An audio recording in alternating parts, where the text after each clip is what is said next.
കുട്ടികൾ വാശി പിടിച്ച് കരയുമ്പോൾ ഒരു ജെന്റിൽ പാരന്റ് എന്താണ് ചെയ്യേണ്ടത്?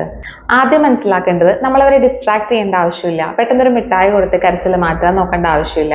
അതുപോലെ അവർ വാശി പിടിക്കുന്നത് എന്തോ അത് സാധിച്ചു കൊടുത്ത് കരച്ചിൽ മാറ്റേണ്ട ആവശ്യവുമില്ല. ഫസ്റ്റ് ചെയ്യേണ്ടത് pause and regulate yourself. നമ്മൾ ആദ്യം റിലാക്സ് ചെയ്യുക. നമ്മൾ കാം ആയാലാണ് അവരെയും നമുക്ക് കാം ഡൗൺ ചെയ്യിപ്പിക്കാനായിട്ട് പറ്റുള്ളൂ. Number 2, get close and offer support. നമ്മുടെ ഫിസിക്കൽ പ്രസൻസിലൂടെ ഒരു സെൻസ് ഓഫ് സേഫ്റ്റി ഉണ്ടാക്കിയെടുക്കുക.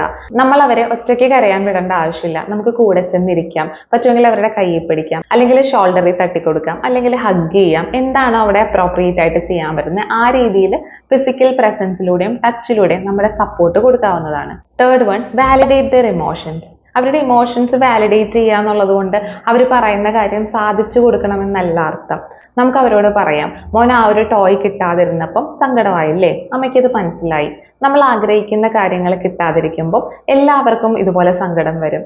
അമ്മയ്ക്കാണെങ്കിലും ഇത്തരം സിറ്റുവേഷൻസിൽ സങ്കടം വരും. ഈ രീതിയിൽ പറയുന്നതിലൂടെ അവരുടെ ഇമോഷൻസ് വാലിഡ് ആണെന്നും ഇത്തരത്തിൽ ഇമോഷൻസ് എക്സ്പീരിയൻസ് ചെയ്യുന്നത് നോർമൽ ആണെന്നുമാണ് നമ്മൾ അവരെ പഠിപ്പിക്കുന്നത്.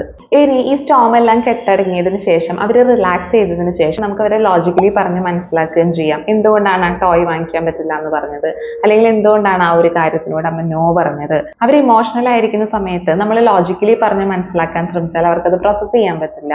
അത് നമ്മുടെ കാര്യം അങ്ങനെ തന്നെയാണല്ലോ.